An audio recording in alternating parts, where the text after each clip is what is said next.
I couldn't agree with anything she said.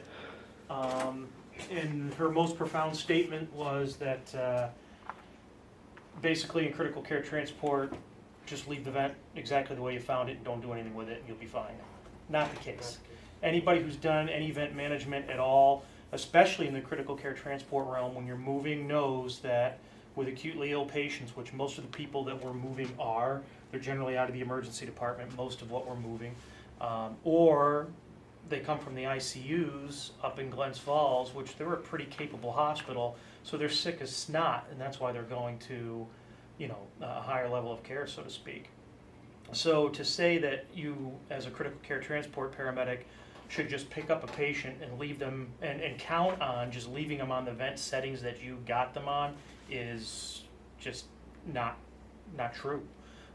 You need to know how to use the vent, you need to know how to troubleshoot the vent, and you need to know how to change vent settings to fit the individual physiologic needs of your patient, which inevitably will change. And also, when you get into the transport environment, there's different dynamics, whether you're in a helicopter or an ambulance.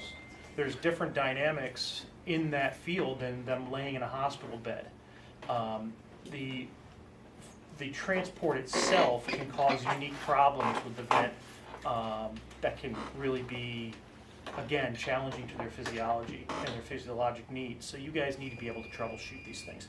I did this up earlier today. This is just a quick setup guide for the ventilator that we are going to have. My flight program in Alaska just last year bought the new Revell vents fleet-wide. So they had a few of these LTV 1200s laying around, which is what Saratoga Hospital is using. I'm not sure what Glens Falls is using. So I was able to get 2 of them for Moreau. Andre's going to have them sent out for PM, and then the intent is to have one always available for training, and one's going to be in 8-1 for the critical care transports that we're called to do. I don't know how Andre feels about it, but if I end up in Corinth or Hadley or something, and I got a fairly decent transport and I'm in 8-1 and I have that vent available, there's nothing in the protocol that prohibits you from using it that I'm aware of. So unless Andre has an issue with it, this is a much better vent than the LTV 3000s that we're using currently that run on compressed gas. You know, personally, I'm probably going to use that. Not that the 3000 isn't a great vent for 911 use, and if you have a paralyzed patient or you have a patient that is completely apneic, but outside of that, it can be a little bit more challenging.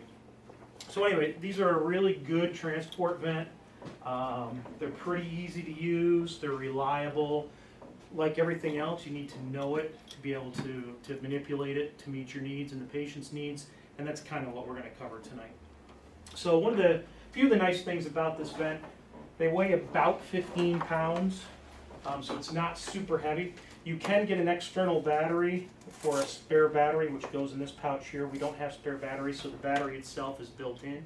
I'm not sure the conditions on these batteries. Normally this vent will run for a good 45 minutes without needing to be plugged in. There's a power source that comes with them. That rack system, Andre at first seemed to think that this was for charging the batteries. It's only for the external batteries, so we won't need this piece in the units. The only thing you're going to need for a charging unit is this, and it just directly plugs into this pigtail right here. So again, it's portable. It weighs about 15 pounds. These vents are very, very versatile. You'll see these in home health care. You'll see them at ICU bedsides. You'll see them in emergency departments. You'll see them in ambulances and helicopters. You'll see them for folks at home that have trachs that are vented and living at home now. It's a very, very versatile vent. What else can I tell you about it? It runs on a turbine motor, internal turbine motor, so you don't have to have a compressed gas source to ventilate somebody. Now, if you want to supplement oxygen, you have to have an oxygen source, of course. But basic ventilation at 21% air, you don't need an independent compressed air source. Just so you're aware of that. All right. I'm going to take it out of the case just because it'll be a lot easier to demonstrate and play with this thing outside of the case.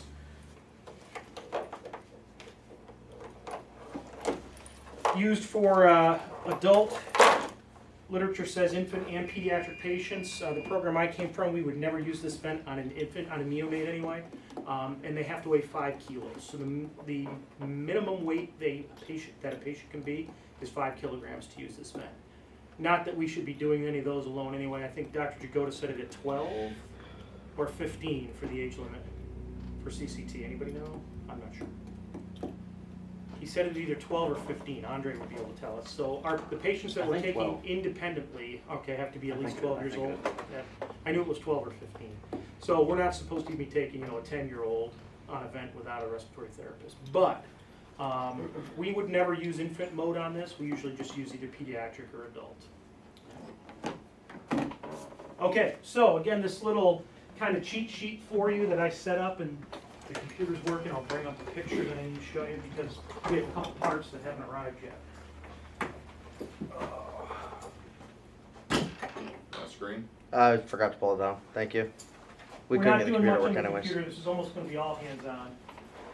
But I just want to show you guys a picture. Again, there's a couple of parts that we're missing. Andre dropped the ball and couldn't get. Oh, hey, Andre. I don't want to. No training shoe yet, right? Nah, I haven't got anything up.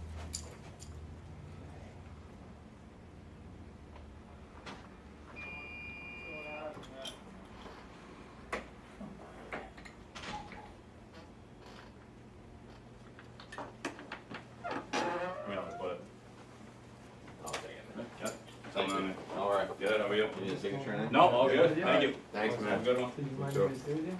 Yeah, I did. You guys started? Jesus, so hard, it's almost $200. That's ridiculous. You guys wanna filter and get pizza, just come back so we can keep going. Just ate. So the figures I just ate. Leftovers from last night, or the night before. It's like a taco thing, dish.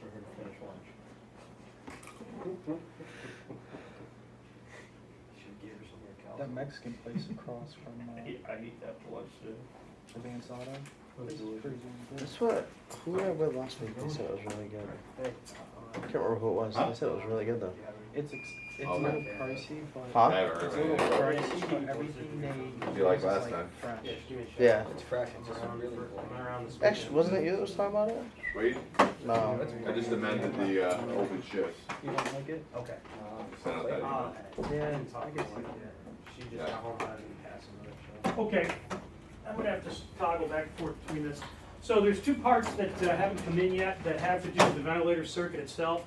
They're kind of important. First of all, there's this HEPA light filter, and the reason for that is that's hooked into the exhalation part of the exhalation corrugated tubing on the ventilator circuit. And what that does is it keeps nasty stuff from coming back into the air, so we don't have to worry about airborne pathogens. I'll show you where that fits in just a second.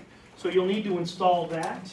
And the other thing you need to install when you get to hook this up to the actual endotracheal tube or the whatever device the patient's being ventilated through, you'll need a HEPA filter as well. And they look like, or excuse me, a humidivent as well. And they look like that. Okay, so that is, again, a one-way filter, and the beautiful part about that is it not only keeps smudge from coming up and things like that, it can help with, but it keeps humidity and heat downstream. So it keeps their airway moist and it keeps their airway warm. All right, so it keeps internal heat from the body as well as moisture. So you want to use a humidivent, which is going to go on the vent circuit. Again, on the ET tube side of things. So usually what I'll do is I'll put, if I have an inline suction device, I'll put the inline suction device right up against the endotracheal tube, because again, you can't get it past a filter, right? So I'll put the inline suction device right at the endotracheal tube so that I can feed the suction tube down and suction out. Then I'll put the humidivent, and then I'll put my end tidal detector, because again, what does that do? It protects your end tidal detector. How many times have you had people, they're bringing smudge up through the endotracheal tube, it gums up your end tidal detector, and you're having to rotate them out because they get all gummed up. So again, Inline suction if they have it, the humid vent, then from this end. So the inline suction, the humid vent, and then your end tidal would hook into here. So it's kind of going to be like this. All right? But anyway, you want to put that humid vent in there. The HEPA filter goes in the exhalation area of the vent tubing. This is your exhalation port here. This just comes apart and that HEPA filter will fit right in there. That's the best place for it. Some people will put it up against the vent itself. Doesn't make a lot of sense. It's not really protecting you all that much. Really the best place to put it is down here near your exhalation port. All right, so those, we can shut the computer off now. Those are the two pieces that you'll need that we just don't have right now. Everybody kind of get where I said to put the pieces apart on the patient's end? I mean, it makes sense. You know, you got to be able to get down the patient's airway to suction them, so you can't have anything in your way that's going to interfere with that. So that would be first to the patient. Then your filter to keep the moist air and the heat in, and also smudge from coming back to protect your end tidal, which will go directly onto the circuit. That's really the best way to hook it up. Again, HEPA filter right in between here. So when you open up your vent tubing, it comes with an extra piece. I don't think I've ever actually used it, except to do that with it. But it also comes with an adapter. So if you need extra length in your vent tubing, you can just plug that in there.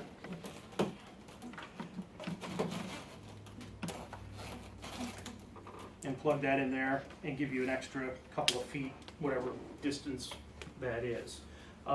Remember though, anytime that you're adding the length, length to your ventilator tube, you're increasing dead space. Everybody know what dead space is?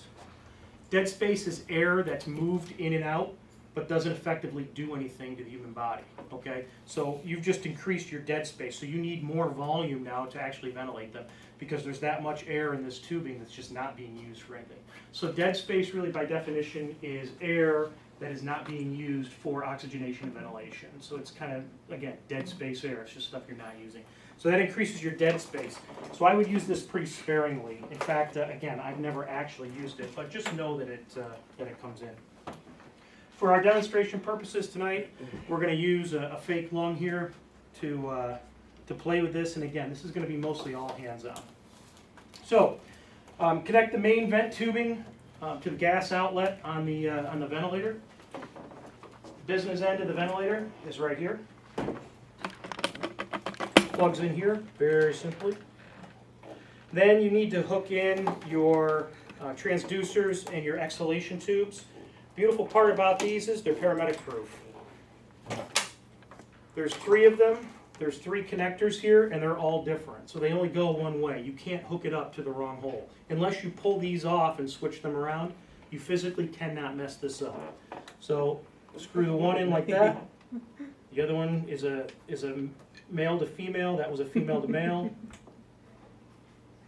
And then this one just pops on. So again, it's virtually impossible to screw that up. Okay. So you install the HEPA filter, which I already talked to you about. Again, right here, bonk, that'll go in there. Might as well use the guide since I got it from. All right, so you power the unit on.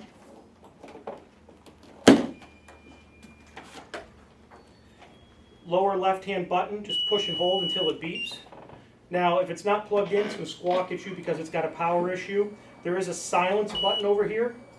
Okay, so anytime it's squawking at you, if you want it to stop, you can just push the silent button. First question it's going to ask you is same patient. So it remembers the setting from the last time you used it. 99.9% of the time, the answer to that's going to be no. All right, here's how you change everything. There's a dial down here. Can everybody see that all right? This is your selector dial here. You know, it might be easier if you guys like to come up here. I think it's a lot easier. Don't block the video.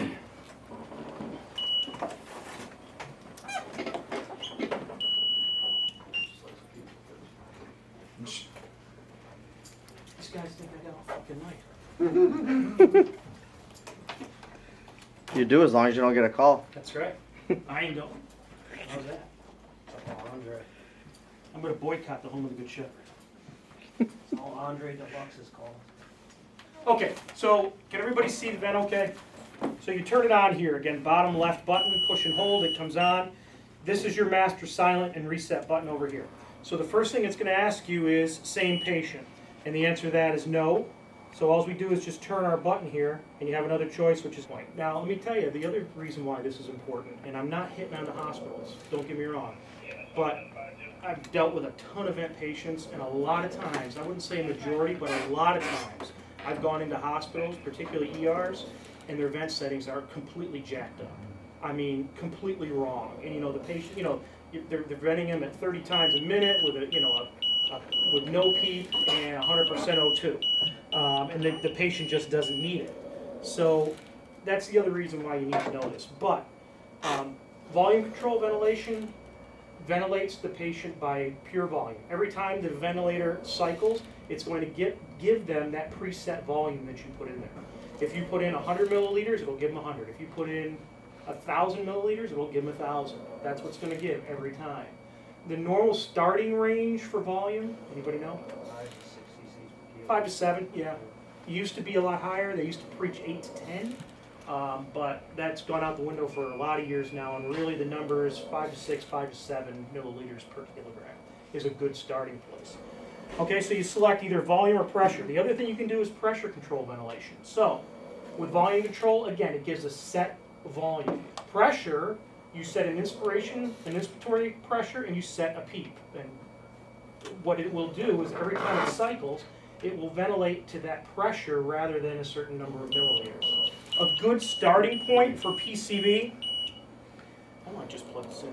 A good starting point for PCV, like 20 over 5 works real well. That's usually where I'll start, is 20 over 5. And the key, when you put the person on the ventilator, is look for the chest to rise. That's the first thing you look for. If you hook them up to the vent, you're at a PCV of 20 over 5, and their chest is rising and falling, you're in good shape. At that point, you can start tweaking the numbers and doing what you want to do, but you at least know you're ventilating the patient. So that's the key. You're not moving the chest, you can increase your eye. You can increase your inspiratory pressure. All right? So, again, that will... Look on the LCD screen. So, I'm going to put it into pressure for us, okay? Oh, another thing I should tell you. Whenever you do a command on this vent, you push it once to change, and then you push it again to confirm. So when I want to go to, you don't need to use that, by the way. This is only for external batteries. It's for the spare externals. So I can just plug this It'll in? just plug straight in. Yep. Jeez, Andre, you broke it. There we go. Okay, so again, I'm going to go back to volume for a second. So we're in volume ventilation. I want to go to pressure. I select once. Pressure's blinking. I push it again. We're now in pressure. So now you're on pressure control ventilation. So it's 15 over a PEEP of 0. All right. So 15 over 0 right now. 15 over 0. So I wouldn't like that. I'd probably start again like 20 over 5. So 20. And I'd set my PEEP at 5. That'd probably be a decent starting point for pressure control ventilation. And again, you can just increase it to get chest. Right. I mean, you don't want to get out of control. You start getting up around 35, 36. You basically Little much, think but- about the BVM. The BVM, you're just ventilating until you see chest rise. This is just a much more fancy way of us giving a set volume or set pressure each time, and it will give that whatever we determine how many breaths per minute. And when you look, if you go up here and you start scrolling through here, you can find out how much it's giving each breath. So in this particular lung, based on its compliance, etc., for 20 over 5, it's giving 700 milliliters, now 892 per breath. So it actually is, every time it ventilates, it's taking into account thoracic resistance, all of that stuff, okay? Pressure control ventilation. Benefits of PCV over volume ventilation, less barotrauma. You know, you're achieving your goal and you're not giving them too much. So you're not hyperventilating them or overinflating their lungs and potentially causing barotrauma. That's why PCV a lot of times is preferred. Most ERs, I mean, I've almost always seen volume control come out of, volume sets come out of ERs, except on kids. Kids, they love pressure control. I like pressure control on adults. I got no problem with putting adults on PCV. But kids, they love PCV. Reactive airway disease. Yep. Yeah, and then you're probably going to use lower pressures. Are these all settings on there? I think I see those specific Mode, ones. pressure control, pressure support ventilation, AC, SIMV, CPAP, and BiPAP. Yeah, I these mean, are is kind of that, flow, is that those the are terminology flows. that they use here? Because I'm saying, like, if a doctor checks out, synchronized ventilations, For me, I'd add volume there. Okay, so I would have flow, you're either gonna have flow, you're either gonna have pressure control or volume. Then for mode, you're gonna have assist control, SIMV, CPAP, or BiPAP. Follow me? So PSV, that's pressure support. That should be PCV, pressure control ventilation, and then you should have volume ventilation. So that's the two differences. That's your flow, and then your mode of ventilation is going to be either AC, SIMV, CPAP, or BiPAP. so it's two different lines. Two different lines. Yeah, you got your flow, which is what we're talking about right now, how the flow is delivered. Here, we're doing right now, pressure is how it's being delivered, as opposed to volume. So And then your PCV. mode, right, PCV, So pressure volume control. control, so VC, I would say volume ventilation and PCV, which is pressure control ventilation. volume ventilation. That's your blow, that's your flow. Flow, Pressure support I'll talk about in just a minute. That you use in SIMV. or PCV. Right, or PCV. Now, when you're in SIMV, you can use pressure support, which we'll talk about in just a minute. But then for your mode, you're going to be AC, SIMV, CPAP, BiPAP. I can go over with you a little bit too if you want. So does everybody get the difference between flow and mode? We're going to talk mode in just a second. Basically, when we're talking about pressure or volume, that's your flow. How it's being delivered. It's either being delivered calculated on milliliters per kilogram, or pressure. That's your flow. So when you're talking about your mode of ventilation, this only does two. There are many different modes of ventilation. There's IMV, SIMV, there's control, there's assist control, there's all kinds of different modes out there. This vent will only do two. Just so happens they are, well, except for CPAP. They are the two most common, and that is it will do assist control and it will do SIMV, synchronized intermittent mechanical ventilation, SIMV. All right, so that's the next thing you're going to check. All right, I'm just going to go back to pressure for a minute, or to volume for a minute here. Okay, so right now we have a breath rate of 12. You can adjust your breath rate again by just pushing here and adjusting wherever you want it to be. Let's just bring it up to 20, set it. Only every 3 seconds or so, see how much faster it is? Okay, so here's how you adjust your breath rate, it's right there. Okay, so if you're in volume control, you're going to adjust your volume here. Again, about 5 to 7 milliliters per kilogram. You can adjust your volume here. That's very high, obviously it's going to blow that one up pretty close. So, okay? Yeah, I'm coming. That's better. Okay, so now you're going to your mode of ventilation. Again, you have on this vent either assist control or SIMV for ventilated patients. So assist control, think of it this way. It will assist but control. So with true control ventilation, the patient is not able to take their own breath. So basically, if you have this set at a rate of 12, the machine will fire at a rate of 12.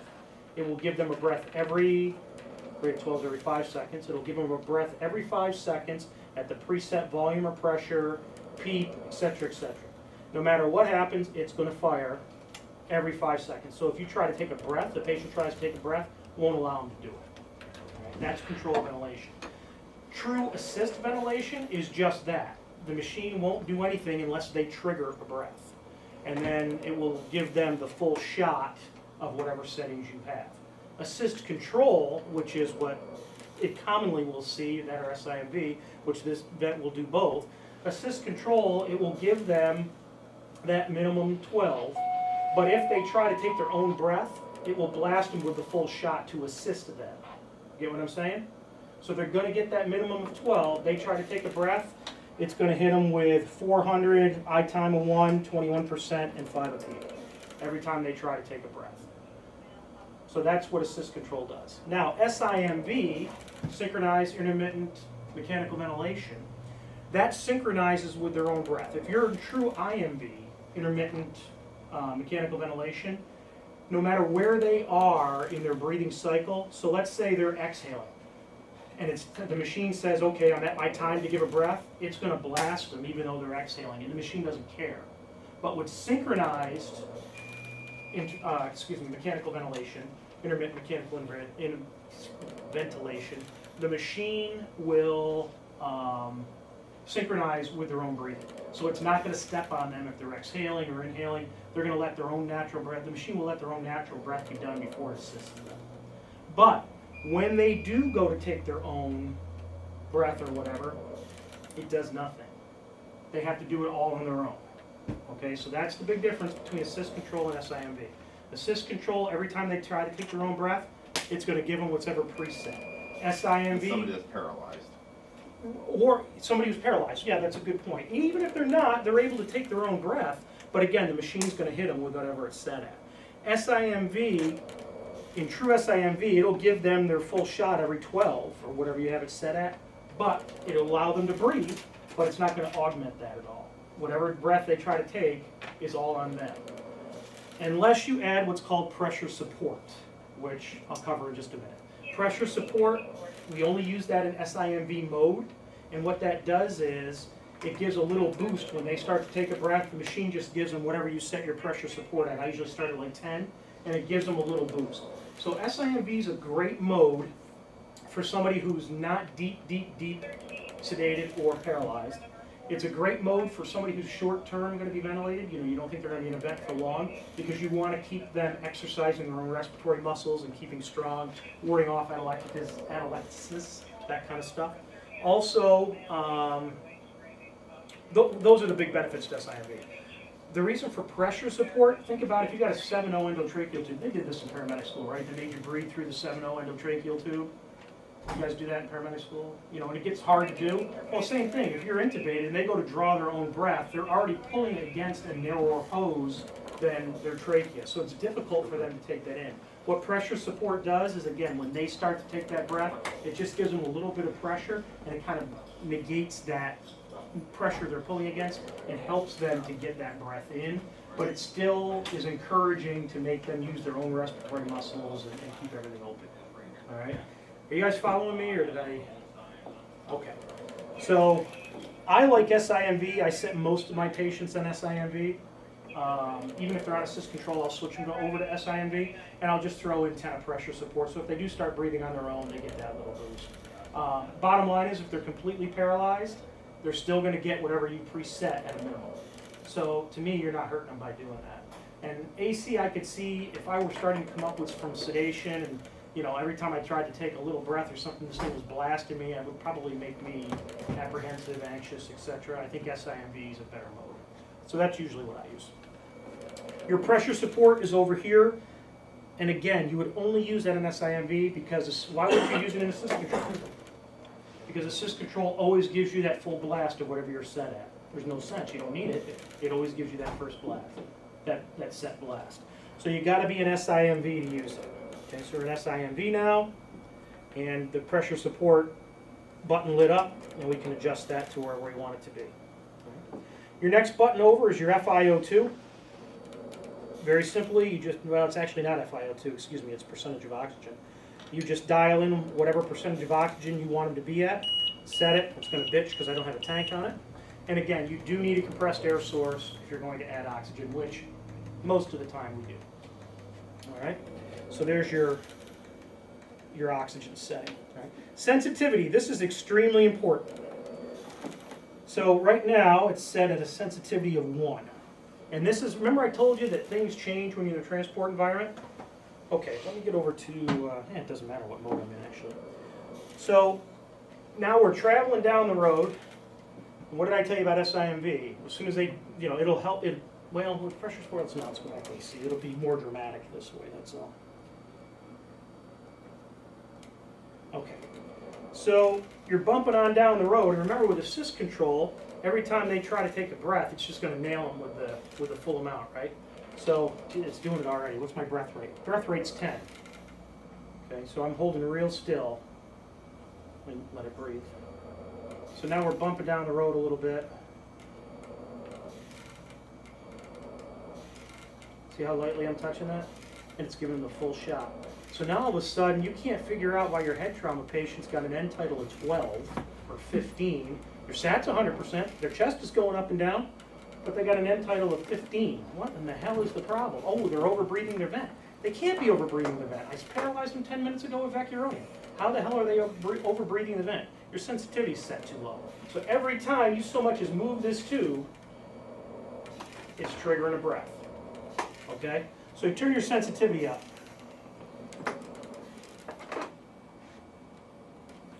Now, that was a regular breath. Now it takes a little bit to, there I just triggered one. Pressure alarm too, but see what I'm getting at? So you want to increase your sensitivity because you're trucking on down the road, you can't figure out where they're overbreathing the vent. That's why they're not overbreathing it. You're doing it with the ventilation, with the ventilator because your sensitivity is set way too low. All right, so low sensitivity, low number. High sensitivity, high number. That's the way you remember that. All right. Now, not that the sensitivity alarm should be set at 9, or you can actually turn it off, where it's just nothing at all there. Okay, but you know you want to measure it, and if 5 or 6 is great, wonderful. But again, watch your patient. And if you're firing way more than you should, and they're not overbreathing, it's a sensitivity issue. Okay. Well, let's see. What else do we got here? We talked about setting PEEP. Here's your PEEP here. It'll go up to 20 a PEEP. If you need to hold for a minute because you're doing something, you want to, for whatever reason, you can push and hold. Oops. If you want to give a manual breath. So let's say you're listening to lung sounds and you got them at 10 a minute. So you're listening. Machine fires, boom. Now you want to go over and listen here. You can give them a manual breath. Over here, give them a manual breath. Give them a manual breath. All right, so that's how you do that. Up here, we'll give you all your numbers. Oh, we didn't talk about eye time. I'm sorry. Inspiration time. That is the fractional amount of time in your respiratory cycle that's dedicated to inspiration. So if we're ventilating at 12, let's say, because it's going to be a nice easy number. So if we're ventilating at 12 and we have an I time of 1 second, what's our IDE ratio? E being expiratory time. What's your IDE ratio? How often is this given a breath? Once every 5 seconds. So if your I time is 1 second, what's the remainder? 4. Your IDE ratio is 4. So you got 1 second of inspiration followed by 4 seconds to expire. 1 second of inspiration, 4 seconds to expire. So they call that an IDE ratio. And you can find that up here. If you select through, there you go. IDE ratio 1 to 4. All right. And again, if you want to know different settings, your PIP is 26, your MAP is 13, mean pressures, PEEP at 10, which we know because we have that set, right? 12 breaths per minute. But you can, it's giving 604 milliliters per breath right now. So you can go through and scroll through and check all those numbers you want. Along here, it just gives you a graphical display. Why is it stopping there? Why isn't it going down to 0? It's PEEP. It's stopping at 10 because there's 10 centimeters of water or pressure left in the circuit. That's your PEEP. Because there's your PEEP right there at 10, right? Now if I move this PEEP down to 5, bang, now it's gone down to 5. So that's the PEEP right there. And then your inspiratory pressure is, what's that, probably about 23 or so? About 23. 24. So that's your peak inspiratory pressure. That's 24. All right? So that's pretty much how it works. So again, on button, selecting your flow, which is going to be volume or pressure, selecting your mode of ventilation, which is going to be AC or SIMV, the fact that you can give a manual breath, oh my glasses on here, you can lock the control panel if you want, breath rate, volume, if you're using volume ventilation, that's how much you're giving. That is your pressure control, your inspiratory pressure if you're doing PCV, eye time, pressure support if you're an SIMV and you want to give them that little extra boost, your percentage of oxygen, and your sensitivity. Alarms over here, 40 and 10 is usually where I start on adults. So if they're pressuring over 40, it's going to alarm and blow off because you don't want to cause barotrauma. 10 being the low pressure, usually got a disconnected circuit, something like that. Okay, so talk about some troubleshooting things. If you are in the middle of a transport and all of a sudden the sats are dropping, end tidal flattened right out, what's the first thing you're thinking? First thing you want to do is Take them off the- check a pulse. First thing, check a pulse. Because maybe their end tidal just bottomed out because they don't have a pulse anymore, they're not perfusing. So check a pulse. Andre's absolutely right. The next thing you want to do, get them off the vent. Get them off the vent and get them back. Every vented patient I take, I put a bag valve mask between their legs for two reasons. Number one, I keep the mask also because again, in our transport world when we're moving, if that tube gets pulled out, if they get inadvertently extubated, I want to be able to bag valve mask them so I don't lose the mask. I also have a bag valve in case, again, something goes awry and I'm not sure and I got to troubleshoot this vent. What do they tell an airline pilot when they have catastrophic failure in the cockpit or a helicopter pilot? What do they tell them? Fly the plane. That's number one. Don't worry about all the gauges and gadgets and beeping and buzzing. Fly the plane. Same thing here. The machine isn't doing what you want it to do or you don't know what's going on because the patient is failing. Fly the plane. Take care of the patient. So get them onto a bag valve mask. What does that do? First of all, you know they're being ventilated because you're doing it, number one. And number two, you're able to feel compliance. Do they have a big pneumo? Are they really stiff? You're going to be able to feel all those things. So Andre's absolutely right. Get them the hell off the vent. So dope pneumatic, everybody knows that, right? Dope is D, displacement, O, obstruction. Okay, obstruction. Let's talk about them for a minute. And again, this is one of those transport medicine things that people don't think of. The most common form of obstruction that comes to mind is mucus plug, that kind of crap. Where's my endotracheal tube? A crimp in the tube. Bingo, you hit it. One of the most common obstructions in transport What are you medicine, looking for? and I had an endotracheal tube here It somewhere. was over there somewhere. There's one over here. They need it. Yeah. No, dude. Upstairs now. Over there, Bob, was it you that said that? Yeah, he's absolutely right, especially with an endotracheal tube. But what'll happen is, now remember what I told you. You've got a suction catheter up against this, right? So here's your inline suction.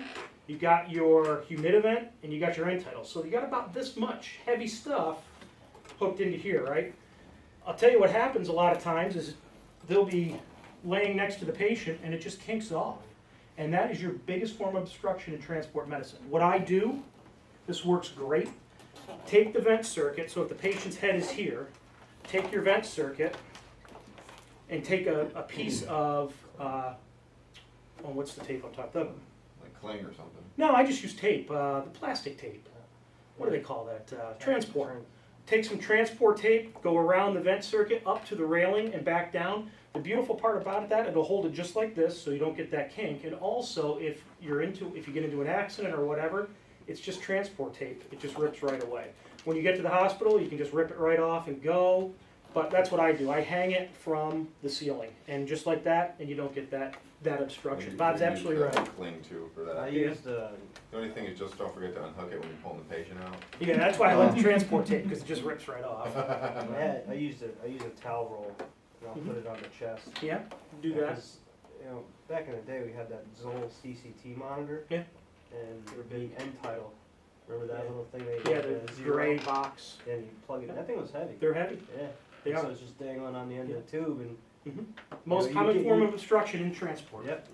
Absolutely. You'll be, all of a sudden you'll be getting high pressure alarms. Yeah. The What the chest hell isn't is rising. You're going like, on? well, what the hell? Is that pneumo? Is there something Can wrong we- here? Can we ventilate and kink this off? Is that will that show us what that looks Yeah, like? it's going to give you high pressure alarms. Yep, sure can. So I'm going to tell it's same patient. Okay.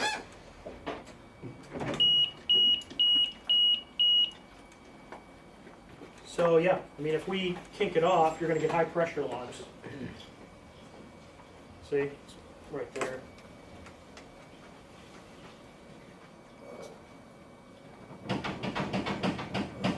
It beeped, I silenced it, but that's why you're getting, low minute volume because it's not pushing anything through. But it also, And you can hear it too. It also, there, it just blinked through, but it's giving us high pressure alarms, low volume, the whole 9 yards, because you're kinking it off. But yeah, all of a sudden, you know, the chest isn't rising, you're getting high pressure alarms, you're getting low volume alarms. You got an obstruction somewhere, and in transport medicine, with the moving and everything else, it's most commonly a kinked off endotracheal tube. Really, you think about it, normal endotracheal tube, about this much is sticking out of their head. And like Bob said, you know, it just does that. Especially the all. nasal tubes, man. Yeah, and this is an Oh, yeah, endotracheal tube. endotracheal, yeah. So they're really much softer, of course. So DOPE, D-O, so P, pneumothorax, right. So monitor for pneumothorax. Again, first thing, get them off the ventilator. Then you're gonna realize, geez, they really are hard to bag. And you're gonna start going down the algorithm, you're gonna start listening to their lungs and realize that that's what's going on. Suctioning them usually is a big help as well. And then E, of course, is equipment failure. Again, same reason why you get them off the vent first thing. Fly the plane, take care of the patient, then worry about the machine. So that's DOPE pneumonic. So oxygenation, how do we improve oxygenation? So you pick, and we're gonna have some scenarios here in a minute, but you pick somebody up and they're not oxygenating well. What can you change on the vent or what can you do to help them oxygenate? Increase the oxygenation or your volume. There you go, you can increase your percentage of oxygen. I found too. Yep, so you One increase thing I that. found is, and one thing that sometimes that I realized I would catch myself forgetting, I'm like, damn, you know, the sats aren't bumped up enough, or their end tidal kind of still is crappy. Always remember to hit your peak. Yep, that was the next thing out of my mouth, was Always. PEEP, absolutely. So you can increase your PEEP. That's another thing you could do to improve oxygenation. Keeps the alveoli open, gives time for that to come in. The other thing you can do, you can adjust your eye time, and you can give yourself a longer inspiration time. When don't you want to do a longer inspiration time? Asthmatics, people with reactive airway disease that are intubated. You do not want a prolonged inspiration time with that. In fact, with those patients, you're going to knock down your inspiration time and have a longer E-time. But with a normal lung physiology, or people that aren't bronchospastic, you can increase their eye time, so they get that breath over a longer period of time. The alveoli are open longer and pushing that oxygen in. What about the sensitivity? No, because again, that has to do with trigger. So the only thing the sensitivity is doing is if the patient tries to take a breath or if you're moving, it's causing the ventilator to fire. So that's really not gonna do it. Your main things, again, the other thing you can do is increase your breath rate, right? The other thing you could do is potentially increase your tidal volume. I tend to try a lot of other things before I go increasing tidal volume above 5 to 7 milliliters per kilogram. Because then you're talking about barotrauma. So I'll increase their FiO, or their oxygen, I'll increase their PEEP, I'll increase their rate. I'll do a lot of things before I go to volume. But you need to look at it, and perhaps they are being under volume ventilated. You need more volume. So that can also be a key And tool. the one other thing, when you're you know, calculating your tidal volume, it's ideal body weight, not the patient's actual body weight. So say like you got grandma who's like shaped like a meatball, you know, and she's 400 or 500 pounds and she's 5 foot tall. Dude, he's insulting your grandmother. And you know, do you think we're gonna give her 5 to 7 milliliters per kilo on somebody that's 200 kilos? Well, yeah, you're not going to give her 2.5 liters. Yeah, so you gotta do ideal body weight when you're setting the ventilator up. So. Okay, so that's the basics of the vent. We talked about oxygenation. Again, some of the transport perils. Remember your sensitivity. Did I show you that? Were you here? Remember your sensitivity. That's a huge one. Remember the vent tubing and it getting obstructed, that kind of stuff. So one of the big problems with transport medicine, these vents, of course, you know, they sit usually by a bedside somewhere. If your sensitivity is set low, so let's see, we're doing a transport, your sensitivity is set at 1 on AC. Every time they try to take a breath, it hits them with a full shot. So look how sensitive this is. That's all I'm doing. That's all it's taken to fire a breath. So now all of a sudden you're transporting this patient down the Northway, and your head trauma patient's got an end tidal of 17, and they're breathing 40 times a minute, and you're like, how the hell did this happen? I paralyzed the guy 10 minutes ago. Is he going through the vac in 10 minutes? You know, you're trying to figure it out. It's because your sensitivity's set too low. So every time you hit a little bump, it's firing a breath. So that's how it's overbreathing. So what you do is you adjust your sensitivity, bring it up. It'll go, you can shut it right off, but I'll usually during transport go around 7, and it just takes much more, takes much more.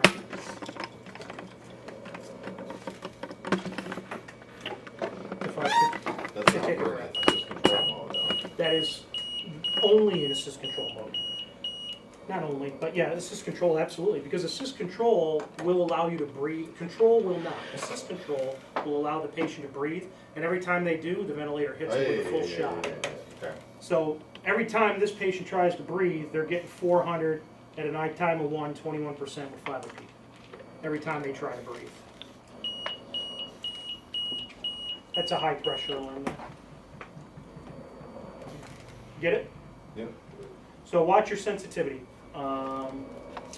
Trying to think. Okay, so again, I made these sheets up. What I was hoping Andre would do, if he likes them, is laminate one and keep it with the vent. This is a really good setup user guide. I'll to use actually have this. it in the SCT mode. Okay.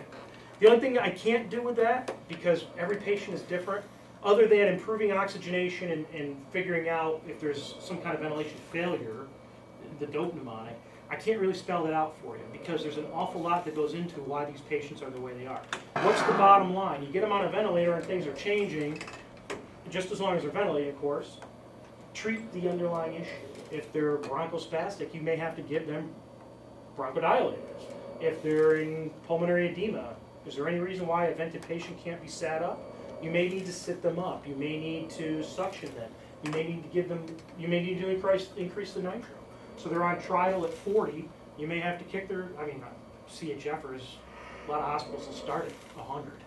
So you may need to start titrating their nitro up. So treat the underlying problem as well. They got a big pneumothorax, you may have to vent that. So don't forget to treat the underlying problem. So it's not all adjusting this. Sometimes it's fixing the patient. What's that? Dart. Yep. So I made up a couple scenarios, and what I figured I could do is take this apart, and then I'll go through the scenarios with a few of you. You can work in teams, however you want to do it. Work together. Oops. Work together.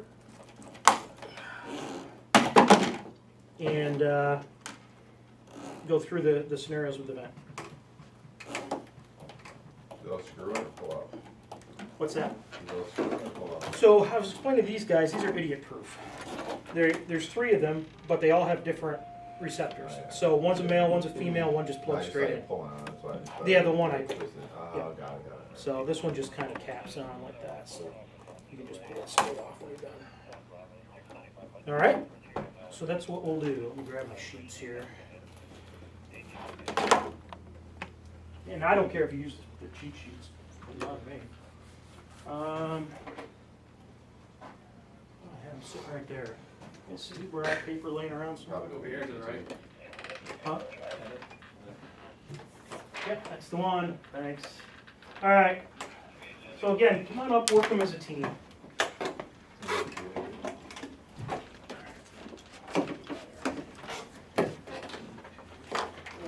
see. Andre, will that power plug reach over to this table or no? Come over here.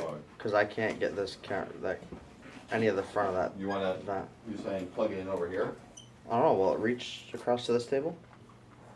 He wants the vent closer to the camera. You want the vent over there? Yeah, because I can't get this. What if we swap and bring the camera over here? I can now. Is there a plug? What I'm saying is I can plug this in over there, get everything here. Okay, so Sorry, call I'll the just leave it right transport here. 72-year-old male that's been intubated secondary to respiratory failure from acute pulmonary edema. 26, that's Normal then. pretty normal bicarb. Yeah, pretty normal bicarb. All right, and the PaO2 of 400, that's high, real high. So your vent settings, they have the patient on assist control, volume ventilation, being volume ventilated, rate of 20, tidal volume of 650, I time of 0.8 seconds, 100% oxygen, and 5 of P. Yikes. So, what do y'all think? We need to save this. Can we write this down again? ER. Yeah. Let me Huh? see a pen. What are those settings again? See a pen. So, assist control, volume ventilation, Oh, I don't know. rate of 20, 650 on the tidal volume, high time of 0.8,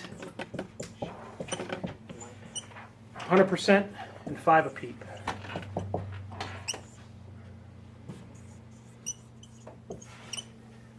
Let's say the pip, I'll give you a pip.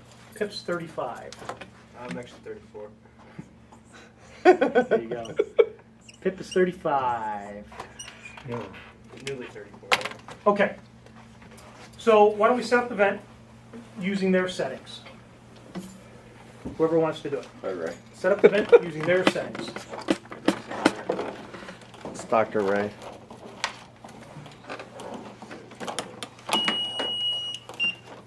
Oh, we're gonna set up, we're gonna. Yeah, oh yeah. Go for it. It's not breathing. Oh, yeah. Put our HEPA. HEPA filter. Filter. The isolation port. HEPA.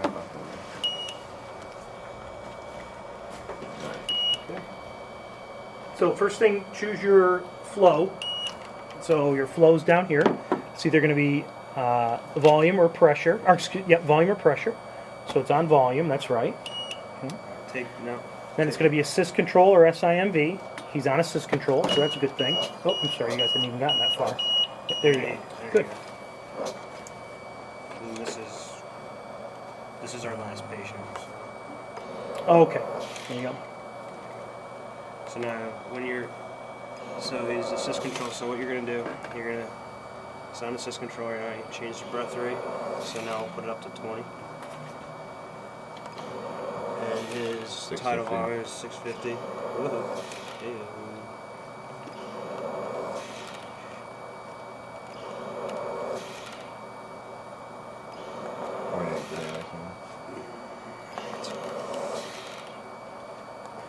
So he's got FiO2 100%. 100%. But so we're not gonna Right, do just that so it for doesn't that. sit there and alarm, we'll say that's at 100.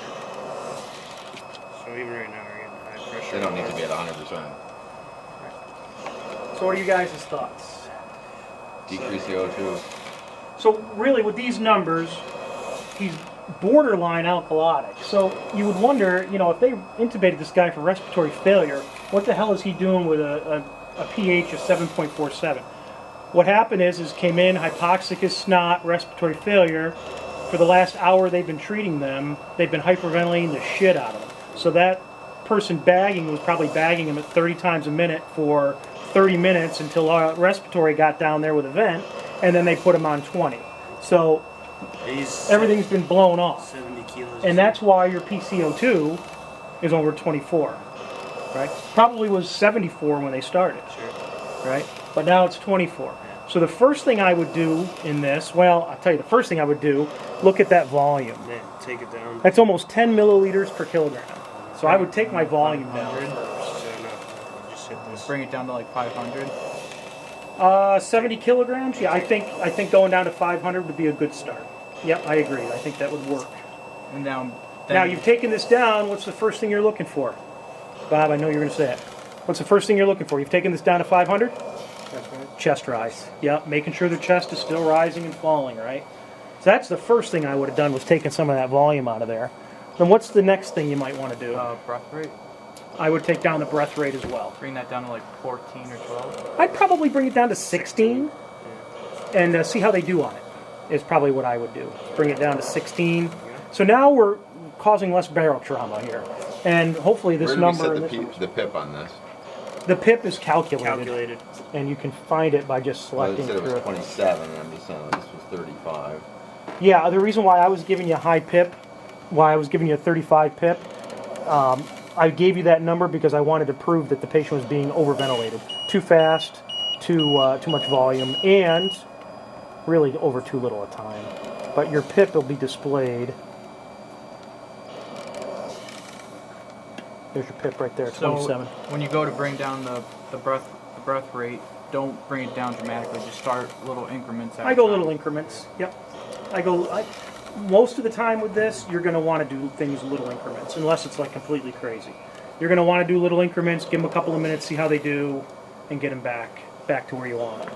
Okay. Andre mentioned before something about the oxygen. Guy's got a PaO2 of 400.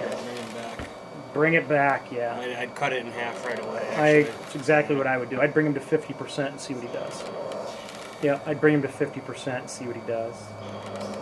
And the other thing I might do, Increase the eye time. yeah, might increase the eye time to 1 second.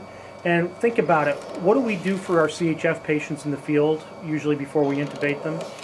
Or if we don't need to intubate them, what are we normally doing? CPAP. Yeah. So right now you only got 5 a peep. Bump them up to I'd 10. bump that peep up. Yep, that's exactly what I would do, is bump that peep up. And all the while, you're treating the underlying problem, whether they're getting Lasix or Bumex or whatever they're getting, you're treating the underlying problem as well, so you're making them better as you're ventilating them. You know, and again, SIMV would be a pretty decent mode for this person if they're not, especially with only, you know, that little bit of propofol and nitro. So we talk about treating the patient, right? Andre hit it right in the beginning. He's like, that's all? 5 mics of nitro? CHFers, I mean, they'll be up 100 mics. So, you know, I'd start bumping that nitro up too. But adding PEEP, absolutely. That's, you know, the same concept as we do with CPAP. So adding PEEP. Yep. So, anyway, these are pretty lame scenarios. I get it, but I'm just trying to get people to think through them. No, let's do Put another your one. hands on it, you know. All right. We don't need to disconnect it. Why don't we just change the settings? So I'll give you the settings. You want a rate of 20. You first of all, assist control, volume ventilation. I think we should start over though. Okay. Just make sure you hit new patient next time. Hit push and hold. It'll beep at you. Then you can silence And it. you'd be there. like, Josh, what the fuck did you do? Yeah. WWJD. Is this helpful at all? Yes, Is it? of course. It's in my lip. Okay, so again, first question asked you is same patient. So you need to spin the dial until you get new patient. Boom. I'm gonna need a union rep against Select. you. And then infant, adult, or pediatric? Adult. Bingo. Okay, so assist control, volume ventilation. Volume, So assist what? control. I got a question now. Yep. What is the? So this is obviously set automatically to something. Yeah, so Okay, there's so what's your preset last stuff What's in your there. last setting? Not Oh, a I'm- hidden patient. No, no, it's no. not. Under new patient for adult, Patient. 12, 500, eye time of 1, Okay, 21%. so there is an 0 automatic set at. That's the 12 breaths a minute. default. Okay. Yeah, got it. that's the default. That's important Mhm. to know that. Yeah, before you and put that's that why patient you on. always set your ventilator before you put it on the Yeah, the patient. last thing you do is hook that up to the patient. Right, last thing. You always get your settings ready. You know, stick your finger over the end, make sure it's venting okay, and then you hook it on. So, assist control, volume ventilation, rate of 20. Tidal volume of 650.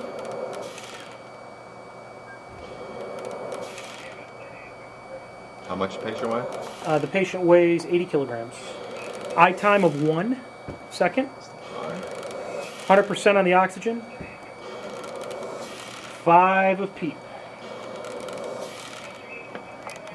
So don't actually turn the oxygen on, it's going to keep alarming at you. So don't Yeah. turn it off. So, our gas.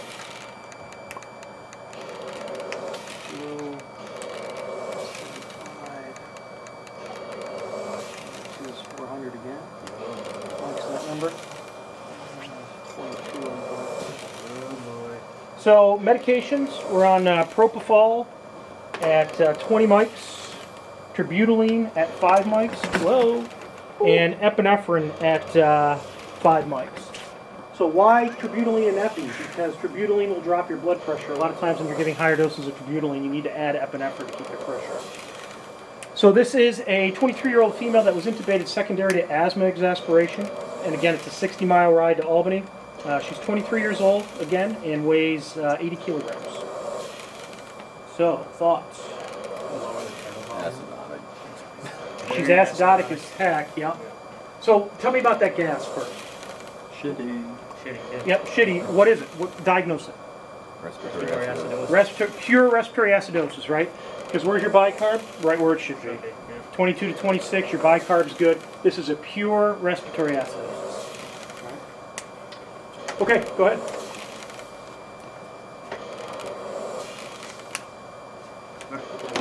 Tidal volume's way too high again.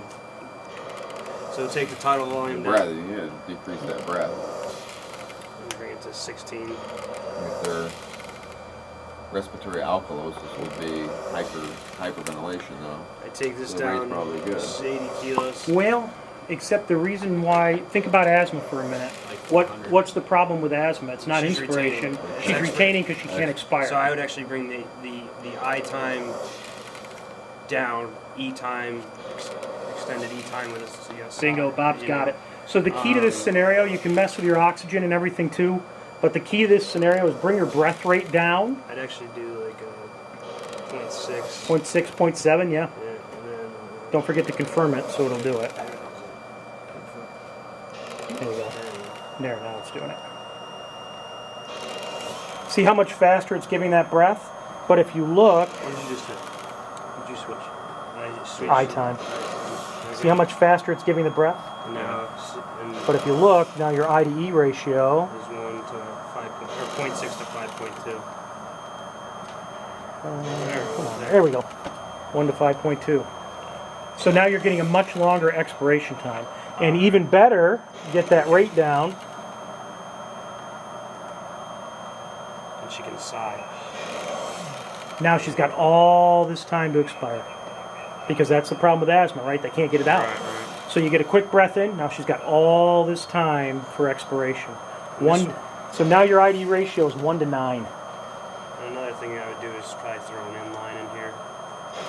Oh yeah, Just neb the shit out of neb her. the shit out of The her. other thing you can do is you can play with your peep some, but getting that breath rate down and adjusting your eye time so she's got a much longer time to expire is the key with asthmatics. I've seen them down as low as breath rates of like 8 because they really want to stretch out that E time and give them a long time to expire. What's a good Exhale. E time to start it? 1 second on 1 adult. second, yeah. Kiddos, not infants, but pediatric patients, I usually start at 8.8. Good starting point. So with this, what's going on now is she's having longer time to exhale, so hopefully her peak CO2 will eventually start to come down. But frankly, in somebody that's that bad that got intubated, I could live with a PCO2 of 55, easily could live with that. 60, no problem. I'll live with that. But also, watching her sats, you could tweak her oxygen down from 100% too. I mean, she's got a PO2 of 400. You could back that off as well. But yep, so the key to a scenario like this is using the ventilator to maximize the respiratory time. What would you start at backing it down? What do you mean? The oxygen? Yeah. If it was at 100%, I'd bring her down probably to 70. Because she was so hypoxic and respiratory failure when she got hit, when she got intubated. I'd probably bracket it down to 70, watch her sat. Because we've also made some other major adjustments here. We brought her breath rate down, we brought her tidal volume down. So wait for that. See how it's going to kind of go, yeah. So instead of doing a drastic change in the PaO2, I'd probably go a little more gentle. Maybe go down to 70, watch it. I don't know. I mean, you did helicopter work out there, right? It just seems like every time I go into an ER, they're at 100%. That's scary. It doesn't matter what their problem is, they're There's always a at lot 100%. of- I think there's a lot of like Yeah. old thought processes, like, oh my god, this person's CO2 is so high, we need to, move so much air in and out of them to kind of try and pull Or this up. it's just the default in their mind. Oh, 100%. Head trauma, 100%. I can't tell you how many head traumas, isolated head traumas I've walked into. 40%. They've been at 100%. It's like, why? They have normal lung physiology. Their lungs are working just fine. They're going to saturate just fine, I usually 35%. 40%, Yeah, 30%. yeah, 30, 35%. Just a sniff of oxygen because they don't need it. Now let's talk about PEEP and auto PEEP real quick. For people that you don't have to mess around, let's talk about that closed head injury person, okay? You put it into normally when we're breathing and whatever, our glottis closes, right? So that auto PEEPs for us. It keeps our, it provides a certain amount of PEEP, usually around 5 centimeters of water that keeps your alveoli open, and we're all doing it right now. When you put a tube down through their vocal cords, it takes away the ability for that to happen. So you almost always want to give people PEEP. A minimum of 5 is good physiologic PEEP, they call it. So almost everybody should have a PEEP of 5. And then you can up it from there. Remember too, when you're messing with PEEP, what do you have to worry about when you're messing with PEEP? If you're bringing their PEEP up, what vital sign particularly do you need to watch? Blood pressure, right? Yeah, they're gonna get less feet. Yeah, blood pressure, yeah. Less venous return, exactly. Okay, so you got to watch their blood pressure when you're increasing PEEP. So keep an eye on that too. Okay. All right. Good. Another one? Yeah. Oh, well, what do you know? 25-year-old male intubated secondary to isolated head trauma. 60-minute transport. Patient weighs 100 kilos. Vent settings. I'll wait till you get it on. So, same patient. No. There you go. Bingo. You can be available for these transports? There you go. Excellent. So your vent settings. I call you, it's no. He is in an SIMV volume ventilation. Volume flow SIMV. Okay, good. Rate of 20. Tidal volume of 400. Eye time of 1 second. Low. Oxygen's 35%. This is going to be an easy one. PEEP is 0. And it's going to squawk at you. That's why I didn't change it. 30 and 0 PEEP. Okay. So your gas, really not all that terrible. So 7.43. What if your girlfriend accidentally drank that? Andrew's done that before. CO2 is 20, and your bicarbonate is 22. So tell me about the gas. Good. Sorry, PCO2 is 20, PO2 is 100, bicarb is 22. PCO2 is off. This is an easy fix. What are you gonna do, Josh? What WWJD? Blowing Quick. up too much CO2. I'm gonna increase my oxygenation percent. Your oxygenation percentage. My O2. Decrease the rate. You should check the headlight fluid. Bingo. And Nope. The guy, PaO2 of 100, let's say I give you, his stats in the high 90s. Don't have to mess with your FiO2, 35% that they got him on, just fine. That's working okay. Andre hit the ticket. You just got to slow this guy's breath rate down. I mean, what a Brain Injury Foundation, what do they say about hypoxia,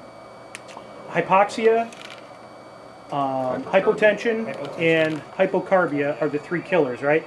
You increase, if you have one episode of those, any of those, with somebody with significant intracranial pressure from a closed head injury, you increase their mortality 50%. 50% increase in mortality.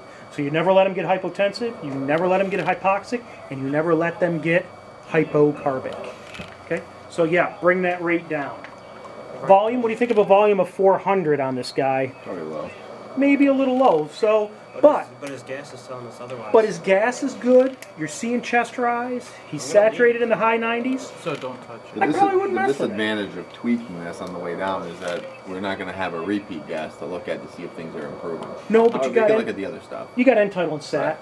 Yeah, I mean, and I'm not that's, saying don't tweak it. I'm no, just right. And then that's what I do. I get him on end tidal now. In this guy, when he was up at 20, his end tidal is going to be, let's say, 21, 22.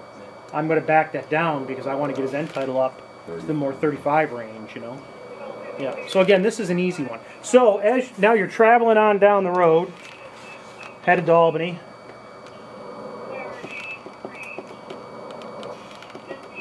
And his end tidal is 18, SAT's 100%. How are you going to fix it? There's one. How are you going to fix it? sensitivity. Not Sensitivity. drive over the bumps. There you go. Don't drive over the bumps. So you're going to crank your sensitivity up, right? Maybe bring it up to 8. Good Josh on our drivers. And there's one other thing that needs to be done to the vent to make this perfect right now. Actually, You're up. I would still probably bring that rate down. But what else needs to be added to the vent right now? We just talked about it. What's it missing? Bingo. PEEP.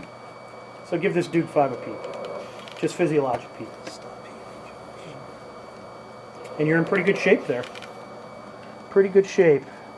Don't forget, I've noticed some people when they're going through, they're making an adjustment. Come on, man. They're making an adjustment and just leaving it. Don't forget, you need to press to confirm it, okay? So everything you do, you press, make your adjustment, press again to set it. All right? You want to change your volume, press it, change your volume, set it. All right? So you always got to confirm the setting, the change that you've made. Do we have to get something for oxygen? Just our standard 50 psi hooks right in here. That's just your standard 50 psi hose.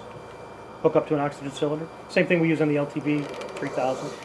We Or can the, still put it LSP on the 3000. pigtail off of the portable oxygen to go inside the hospital. Sure can. Yep, so it's a standard green high pressure hose. Yeah. Yep, standard green high pressure hose. All right, want to do one more? This one's a little more challenging.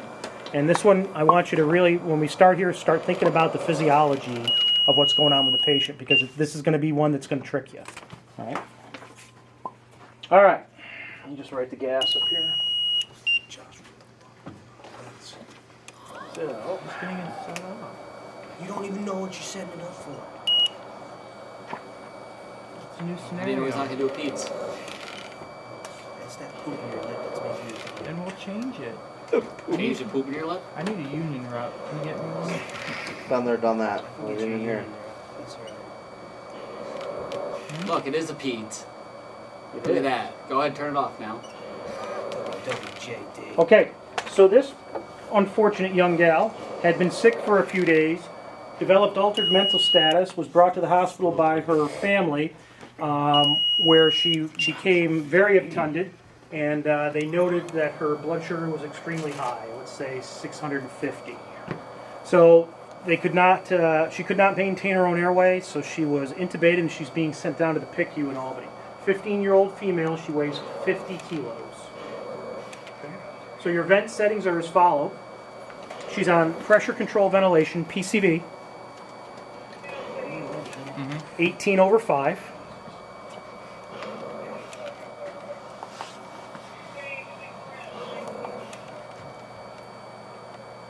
Good. Yep, so she's on pressure control ventilation. All right. Hey, did you just change that to 18? Yeah. Okay, what'd you do after that? We put the people fine. So don't forget, with pressure control ventilation, you're setting an inspiration pressure and a PEEP. So it's always a number over a number. So in this, she's getting 18 centimeters of water over 5 centimeters of water.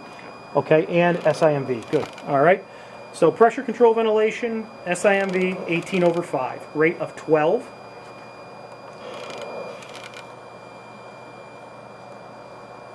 Tidal volume of 350. And we're going to do this one a little differently. High time of 1. And we'll call it 100% oxygen. Okay. All right. So she's 15 years old, super high blood sugar, DKA, right? All right. So what do you think of this gas? First of all, tell me about the gas. She's Acidotic. acidosis. So who says metabolic acidosis? Who says respiratory acidosis? Who says combined type? Combined. She's a combined type metabolic, because where should that bicarb be? Between 22 and 26. So bicarb at 24, why is it low? Because the body is stealing that bicarbonate to buffer the acid, right? So therefore, metabolic acidosis. Also, PCO2 is 76, high or low? High, she's retaining. Okay. So she's also a respiratory component. So that'd be combined type metabolic respiratory acidosis. So, PaO2, what do you think of that? It's high. Yeah, it's high. All right, so let's go through this. What do you think, first of all, of pressure control versus ventilation control? PCV versus ventilation in this patient. Good, bad, immaterial? Anybody else? I agree with Bob. I think it's pretty indifferent. I think that's fine. What do you think of assist control versus SIMV here? Is she on any medications right at this point in time? She's on propofol at 25 mics per key per minute, insulin 2 units an hour, a fentanyl infusion at 2 mics per key per minute, and she has been chemically paralyzed all through her stay. So she is adequately chemically paralyzed, and with 25 of propofol, she's at 50 kilos, she's probably Pretty updone. pretty sedate as well. She's got a stem growing out of her.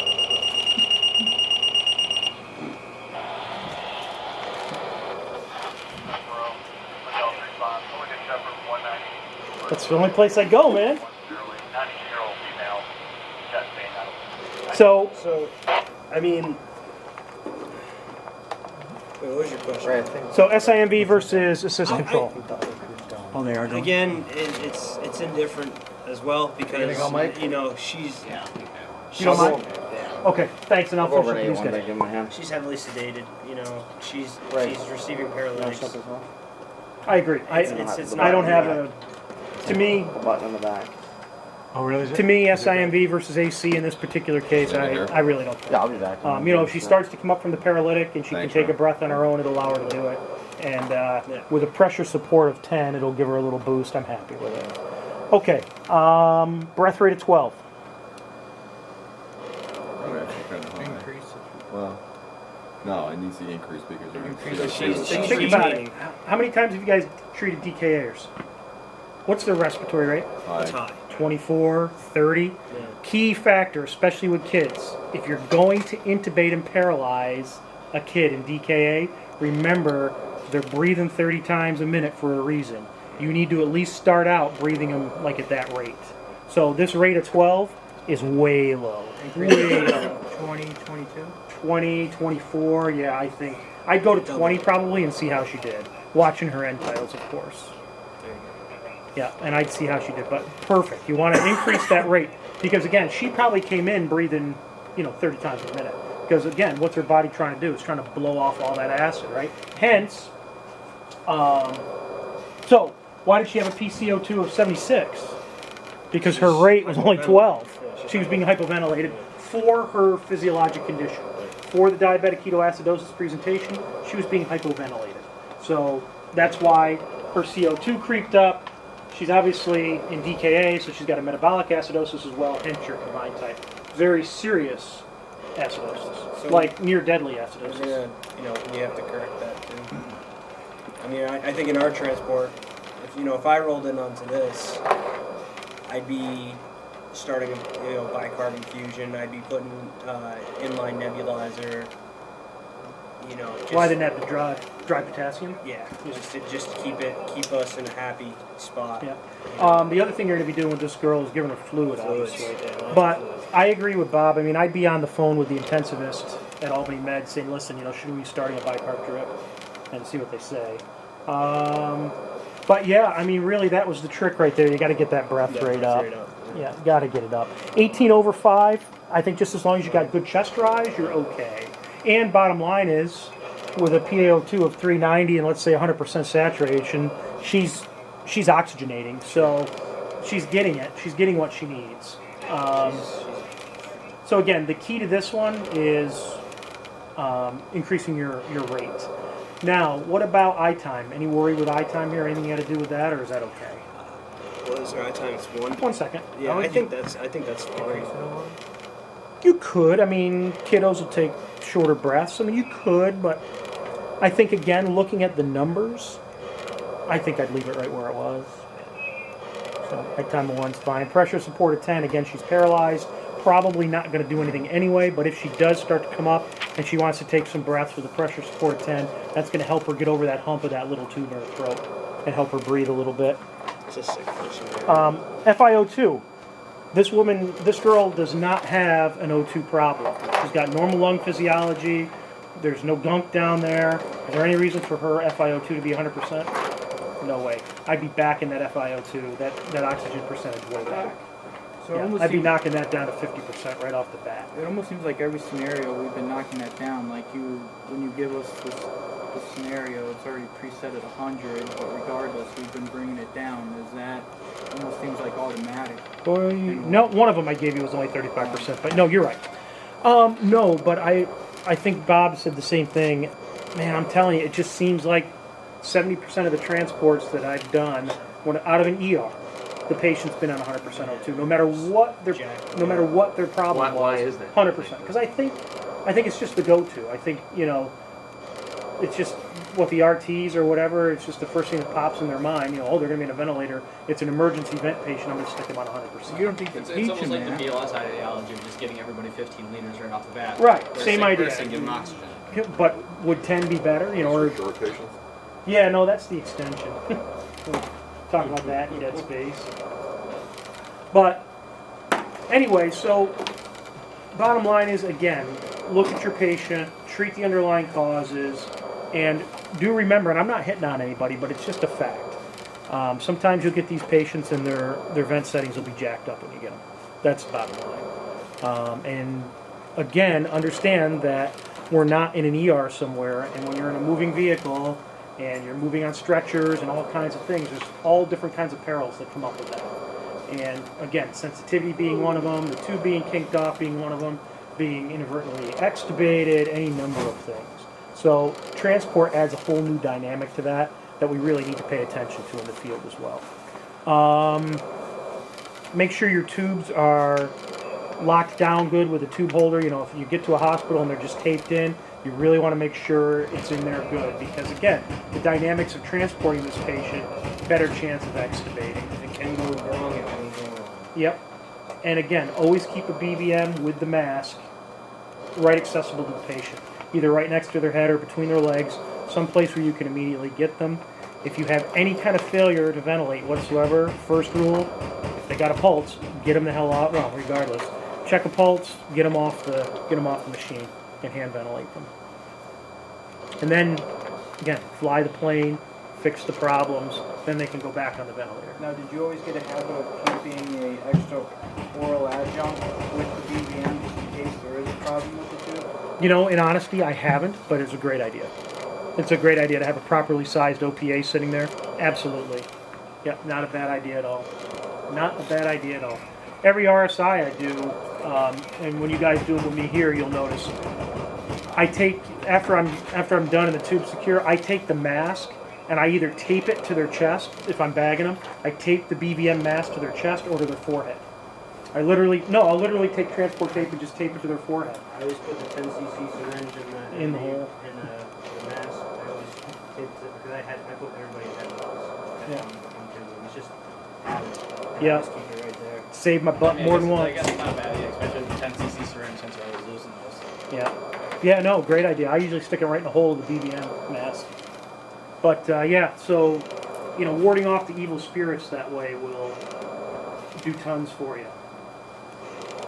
Anyway, the vents are going to go out for preventative maintenance. They'll get sent back, and by then the circuits are already in. But by then we should have the HEPA filters and the humidivents, and should be good to go. Everybody follow what I was talking about with humidivent, where that goes in line.